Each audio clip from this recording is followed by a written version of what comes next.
Welcome to Patty's Place, a place where we're going to talk about grief, dementia, and caregiving. I started this podcast in honor of my mom, Pat, who passed away from dementia about 2.5 years ago. I'm your host, Lisa, and I wanted this place to be where you can know that you're not alone and talk about some of these difficult conversations. So grab yourself a cup of coffee, a cup of tea, or if you're having a really bad day, a glass of wine, and let's come join us today. Today, I'm excited. Our guest today is Grace Walfall. She is a foundation of Living with Change Dementia Consultants. She's a certified dementia practitioner, certified dementia champion, and dementia educator with TIPA shows Positive Approach to Change. You're also an author of Preparing with Clarity, Next Steps After Dementia Diagnosis. And that's the first book in the series as well. Yes. So welcome to Patty's Place. Thank you. I am excited to be here. So I thought we'll get started a little bit here. So what do you see happening to families after a dementia diagnosis that led you to create Living with Change? Okay. Well, before I even answer that question, one of the things I want to say, because I focus on the person living with dementia, there are a lot of organizations that focus on the care partner, and that's extremely important. But if there's someone who's listening today and you're living with dementia, especially if your diagnosis is recent, I want them to know that this conversation includes them. It's not around them. And if a family member, a care partner, a supporter, or even a provider is listening, I hope that this conversation will help them to prepare alongside the person living with dementia and not around them. So I wanted to share that. But to answer your question, what I kept seeing was that people living with dementia and the people who support them, they were leaving a diagnosis appointment with medical information, but with limited direction. I facilitate a group of men living with dementia through the National Council of Dementia Minds. And more than once, I heard the same story. They had received the diagnosis. They had been told to get their affairs in order. Then they were sent home with a follow-up appointment months later, six months, 12 months, sometimes even 18 months. And I kept thinking about the person who had just received that diagnosis, especially as I was facilitating the group of men living with dementia, and they would say that. And I thought, what are you supposed to do with the words, get your affairs in order? You know, which documents? What conversation, what decisions do they have to make? What do they want to, who do they want to be involved? What may need attention now and what can wait? Well, I was attending several conventions and I was at a Georgia Gerontology Society conference, and I heard a certified elder law attorney explain legal and health matters in a way that I realized the men could use.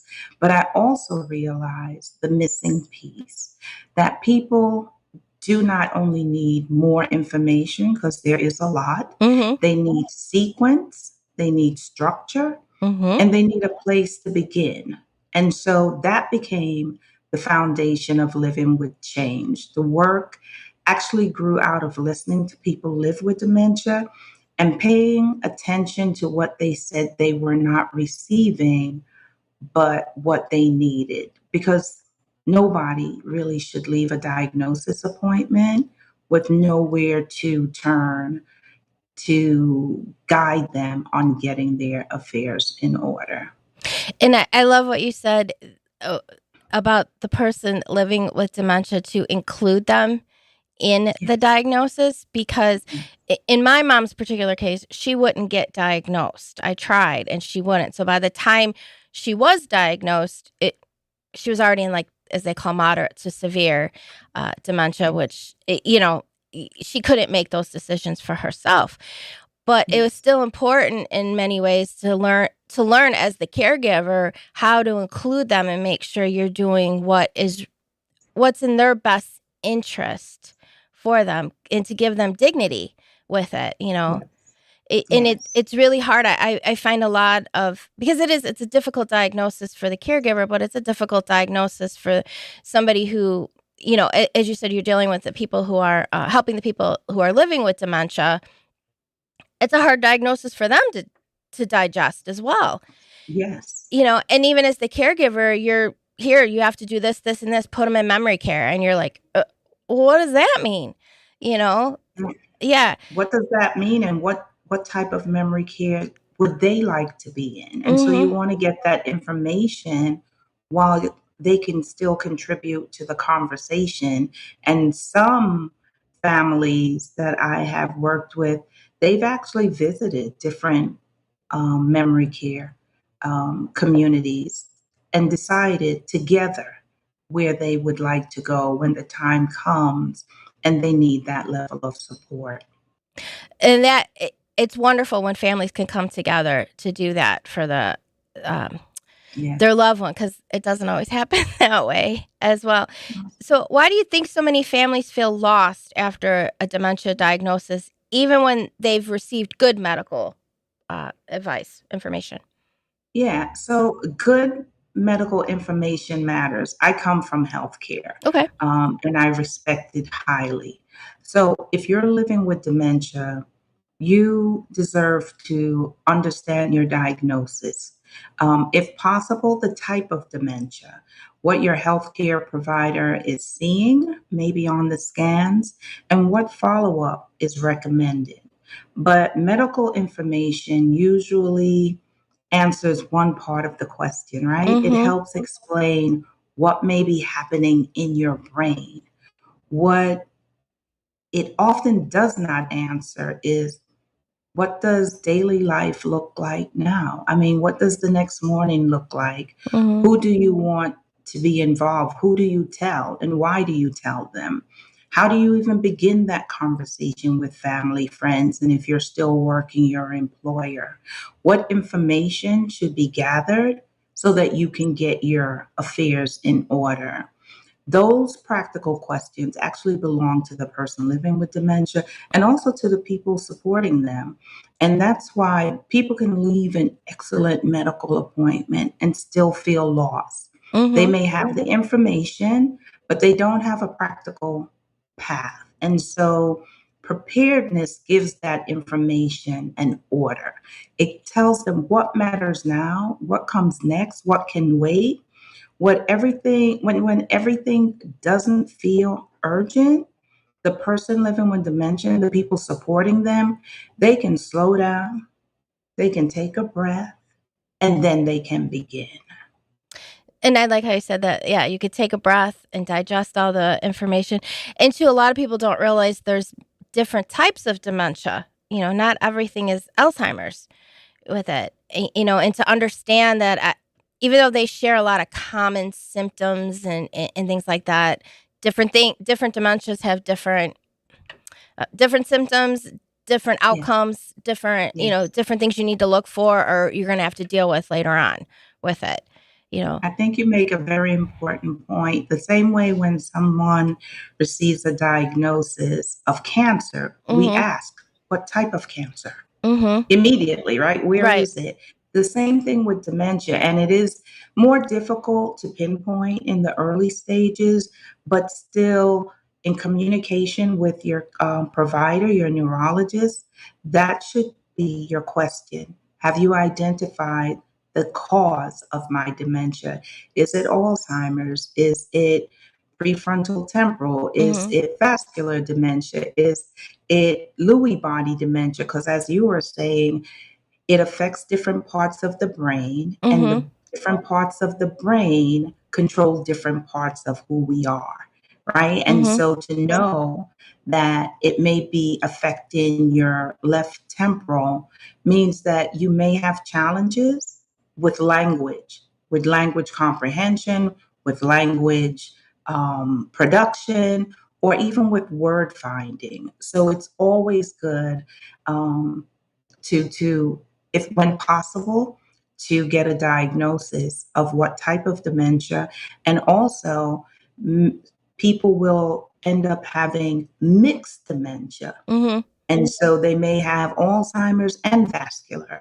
And so now you need to understand both and how they come together and what you can expect in terms of what changes may occur. Yeah, I think, yes, that is excellent for people to understand because it's such a huge umbrella and you feel very overwhelmed with it. So, your book is called Preparing with Clarity. So, what does preparing with clarity actually mean for a family when they just heard the word dementia? Yeah, the word dementia. So for me, preparing with clarity means helping the person who has been diagnosed Mm-hmm. together with the people they trust to understand what deserves attention without trying to do everything at once. You know, if a person just heard the word dementia, that emotional weight is heavy. Mm-hmm. Um, they can, and everybody's different. So some people may be frightened, some may become very quiet, some may be confused, or based on their personality, they may try to start solving 10 things at the same time. Mm-hmm. Everyone's experience is different, right? We all know the saying, when you've met one person with dementia, you've met one person with dementia. Yes, So exactly. yeah, this book is written for the person living with dementia in mind. I Okay. wrote it for them. And it gives them a practical order, right? It helps them to think about what they want to understand now. What information should be in a dependable place? What should be part of their care team, or who should be part of their care team and their support network? And what preferences or decisions they want to communicate now, while they have that ability. So, care partners and supporters, they're very important part of the process. And with this book, this allows them to walk alongside their loved one with support and structure, because the book, in addition to providing information, it actually gives them worksheets that they Oh, can okay. complete together or independently so that they can begin their preparedness journey immediately. And I also did that because, coming from healthcare and coming from leadership and management, I understand the power of quick wins. And I wanted them to have quick wins. So, to encourage them and to empower them that this is doable, and just start right here and do it at your own pace and do it by yourself, or you can do it with someone that you trust. Because preparing with clarity, it's not about having every answer. Mm-hmm. It is about having enough structure so that they can take the next step with confidence. The book, it's designed for life after diagnosis, but it can probably serve quite a few people. But it's for life after the diagnosis, and especially the early period, from it could be from MCI, mild cognitive impairment, Mm-hmm. or a dementia diagnosis, early to mid stage, when that thoughtful preparation can make a real difference in how their life progresses. So, a diagnosis, it really does change what is ahead. It really That's does. a Yeah. given, but it doesn't get to decide how the family meets it. And I think that's wonderful because, you know, the person living with dementia a lot of times gets lost with They all of it. become invisible. They do. They really do. And it's hard to get to that point to as a caregiver to be able to be like, wait a minute, you know, like I've said many times with my mom, there was nothing I could do. There's no cure. I can't fix her or whatever, but I could at least give her peace. And so I tried to do that, you know. And the one thing I have said before too is people living with dementia, they really do teach you to live in that moment, especially as the diagnosis progresses, because that's all they know is that moment. Yes. And that's one of the few things it teaches us. I have learned so much since facilitating that group in terms of patience, Hmm.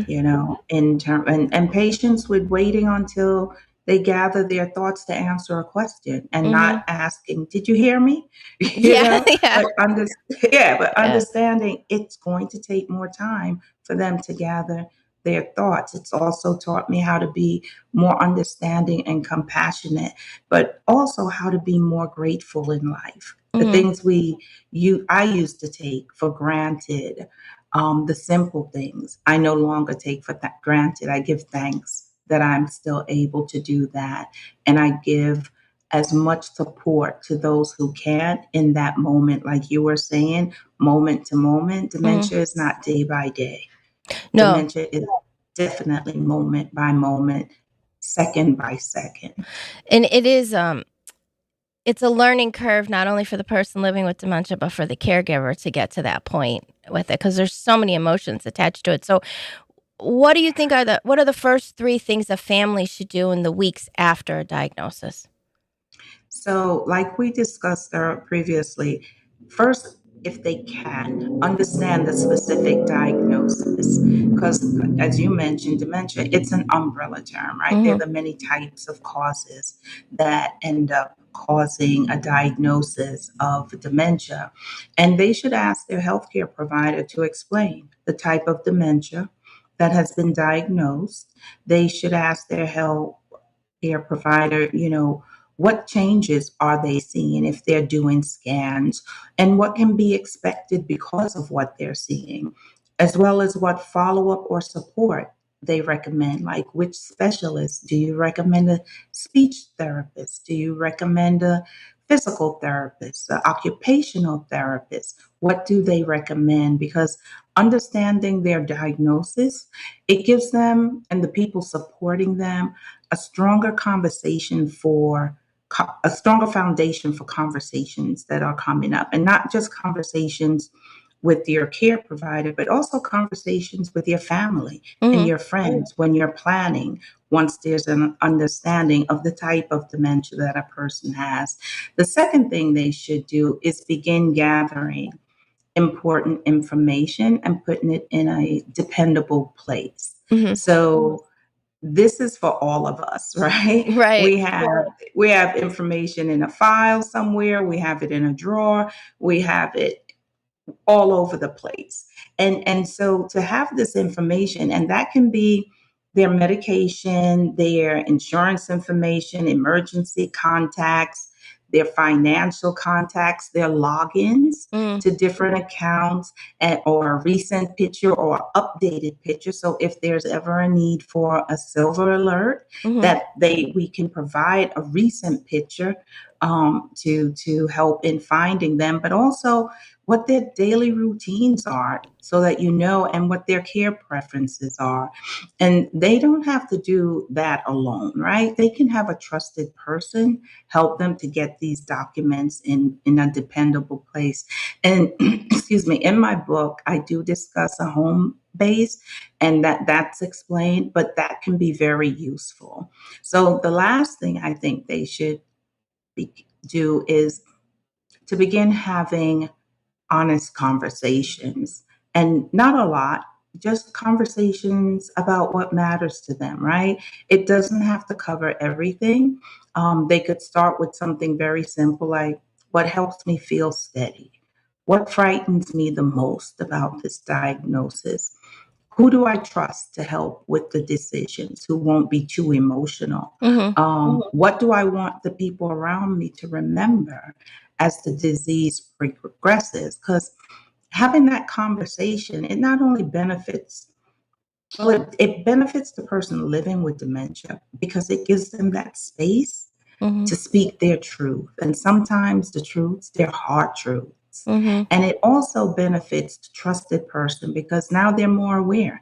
They're aware of what that person is living with, what that person is feeling, experiences, as well as what their desires are. So it's very important to share, for me to share at this point, because I'm giving a lot of information that in my book, in my educational series, I don't give legal, financial, or any clinical advice. I just help people understand what questions they should ask and how to prepare to work well with the qualified professionals that they will need.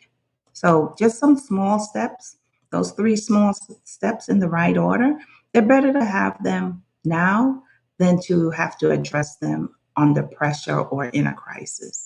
Oh, I agree. Because when if you don't have that ahead of time, which I didn't, and and Right. and my mom got diagnosed during COVID, so that was a whole nother.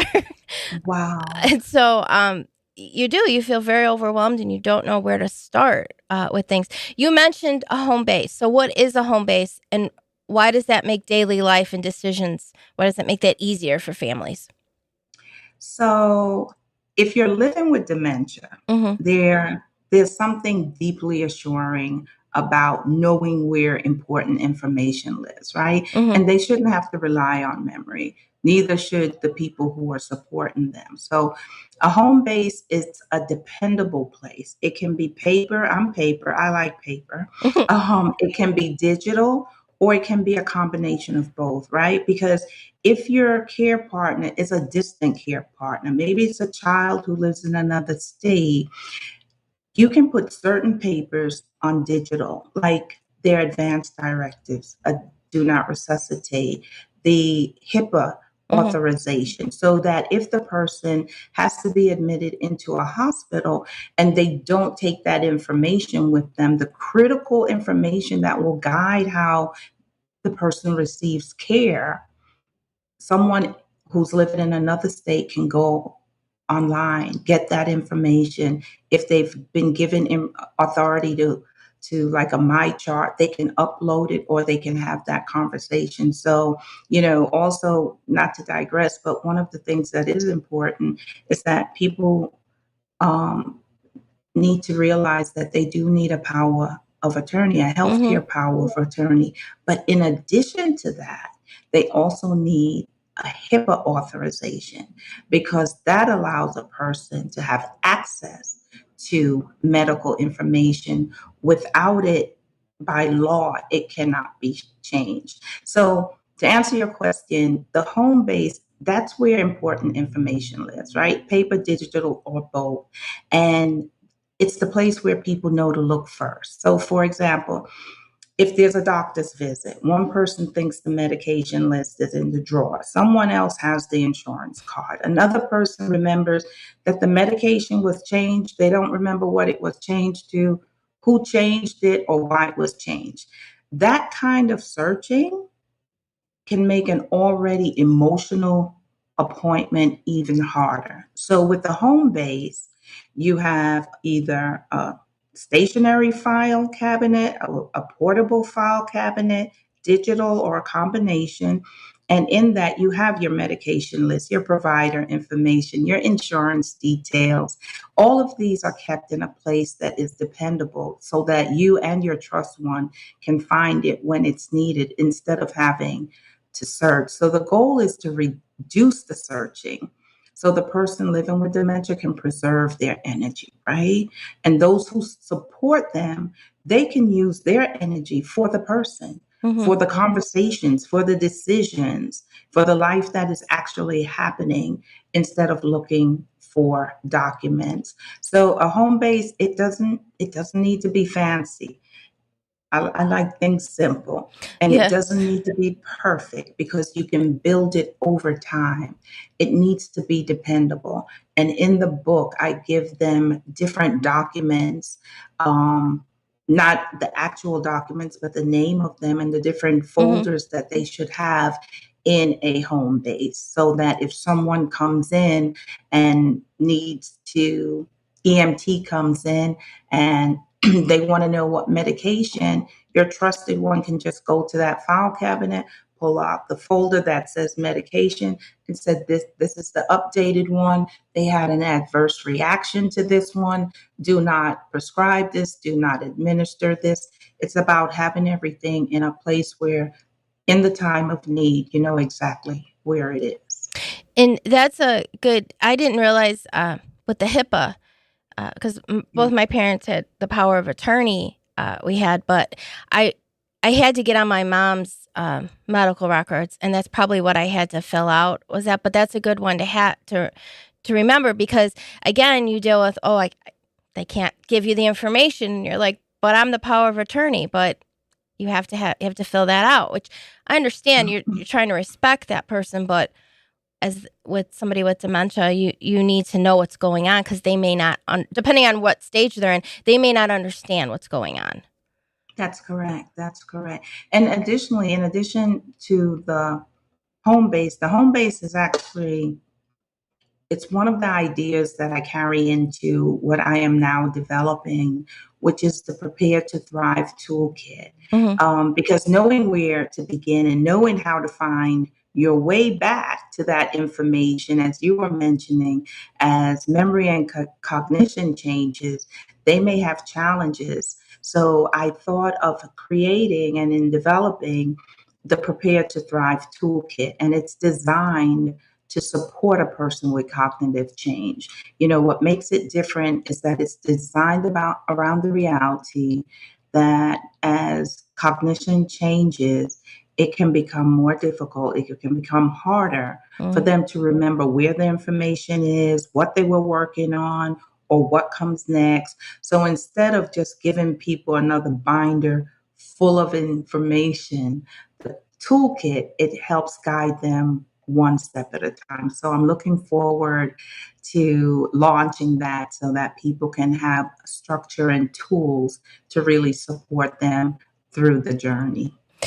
And I think that's wonderful. And like with my mom, well, granted, hers dementia had progressed by the time we got it diagnosed, Mhm. but like sometimes I had to be that person because she would get upset at the doctor's office or she was in the emergency room and things like that. And I actually had to spend the time to try to calm her down Yes. and talk her down with it. So, yeah, to be able to have that information and know where that is, to be able to give it to the healthcare provider because they didn't know what to do with her because she got so upset and she was ranting and raving at one point saying, that my dad was sending her this way and also, and he wasn't, Yes. So it Yeah. was like, to try to calm her down with it. So that's an excellent tool for people to have it all Yeah. there with it.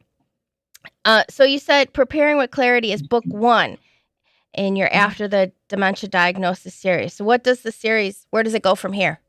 What's your plan with that?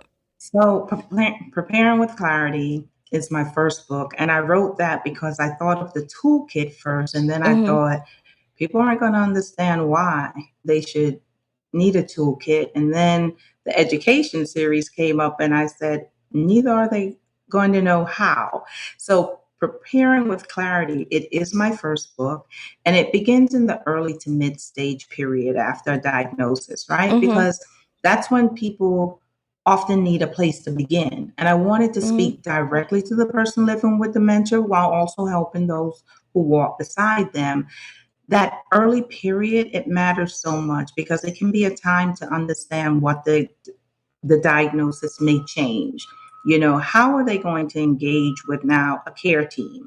How to expand and strengthen their support network, and also how to communicate what matters to them, such as their care as the dementia progresses.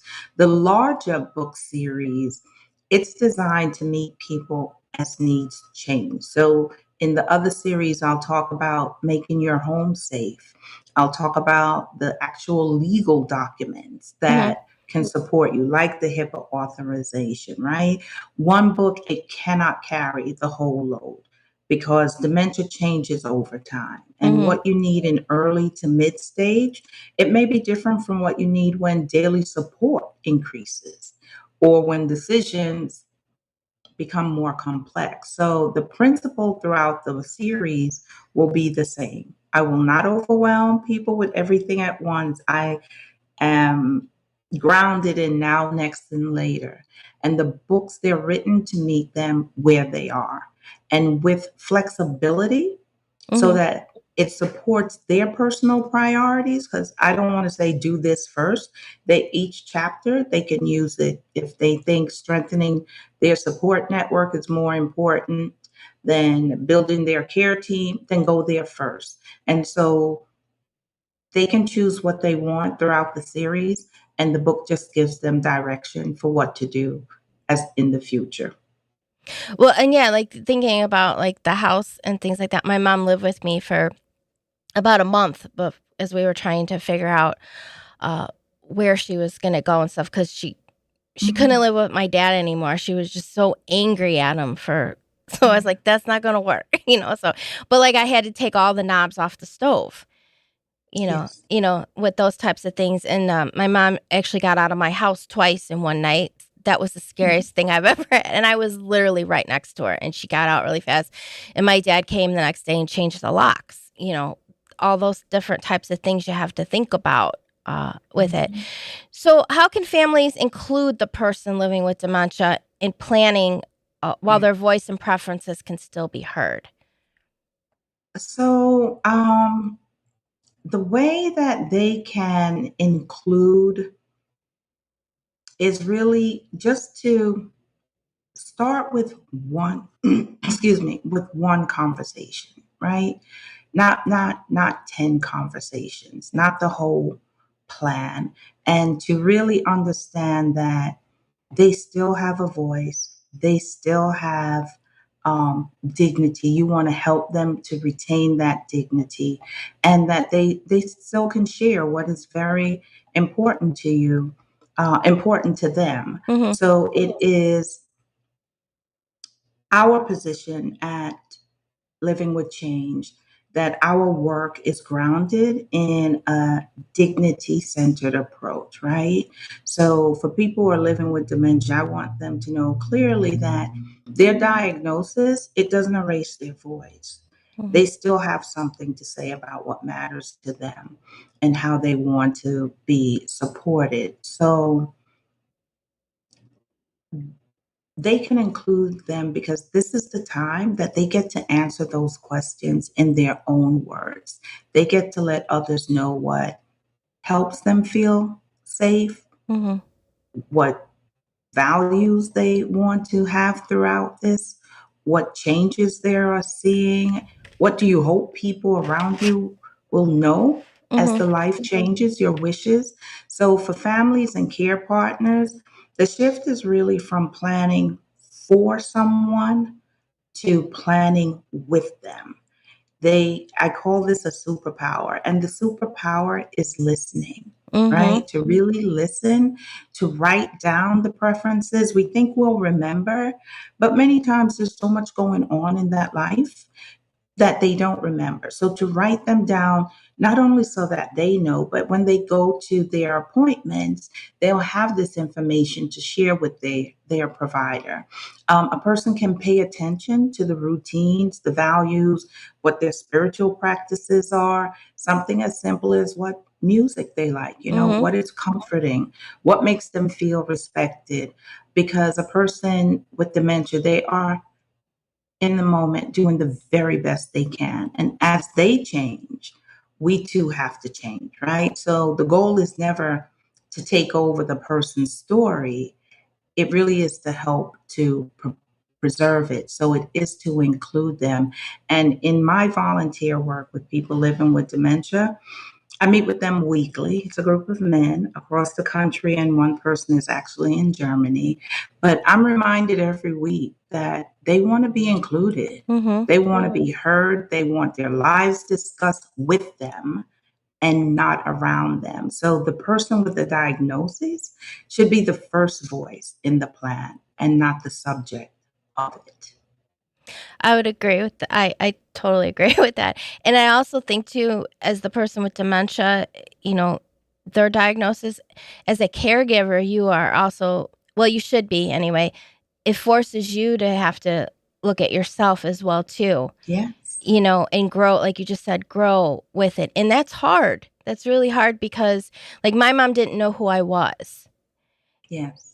She thought I was just this really nice girl that came to visit her, and it is hard to accept that, but yet they're still in there, and to just kind of go along with them, when you're with them in that moment for it. And then when you leave or you have a moment, then you can cry and be upset that, your mom doesn't know who you are, type of a thing. But it And is. we call that living in their reality, Mm-hmm. right? If you come in and they think you're their sister, Mm-hmm. your mom may have thought you were her sister. What she didn't remember is that your presence made her feel good. Mm-hmm. And so she's receiving you. But to live in their reality is like when you don't want to go, I'm not your sister, I'm your daughter, Right. because that's not their reality. And you don't want to have them have a stressful reaction. People think they become combative and they Mm-hmm. become angry. It is a stressful reaction to a situation. And so if we walk into those conversations with the understanding that we are here to make them comfortable and to meet them where they are, whether it's 20 years ago Mm-hmm. or yesterday, that the best thing we can do for them is support them and acknowledge their feeling, give them credit for their feeling, and then move on to something else, but not to correct. We say in positive approach, we don't correct, we connect. And It, so it is to connect with them. and it does take a while to get there, but I was very glad I finally got there, because then I did have those moments with my mom. Good. She thought and when she was in memory care, she thought she was in her grandma's house, and I was very grateful that I paid attention to all the stories she told me about growing up and everything, so I could just join right in with her. And if she thought she was at her grandma's house, I was like, yeah, that's where we are. And you got to have those moments, and then she wasn't as stressed, and I know that I did become one of those people that when she did get upset, if I was there, she'd grab my hand and be like, don't leave me, don't leave me. And I could try to Yes. calm her down, then to try to just, like you said, stress them out. And that's always the one thing I try to tell people: as hard as it is, you need to enter their world, and it just Yes. becomes a lot easier all around. It, For everyone, right? yes, For yes, everyone. yes, definitely. So where can somebody buy your book? So right now it is with Morgan Publishing Company, James Morgan, Okay. and they can go to my website right now and get on my waiting list. It Okay. is going to be published in the fall Okay. and released to retail stores in the spring, but they can begin to purchase it in the fall. So they can go and visit Dementia Consultants. There's a dash in between, Dementia Consultants.com, and they can join the wait list for the Prepare to Thrive toolkit that I mentioned, and they can also stay informed about the release of my book. There's a contact page, and I will have their information and share with them when the book is ready for purchase. Okay. And I'll make sure that we put your website on our page when this episode airs, so people can get Good. to it and do that. So thank you so much for joining us. Like, I have learned a lot today. I'm sure my audience has learned a lot as well too today. So I hope you have enjoyed our discussion today. So I hopefully, have.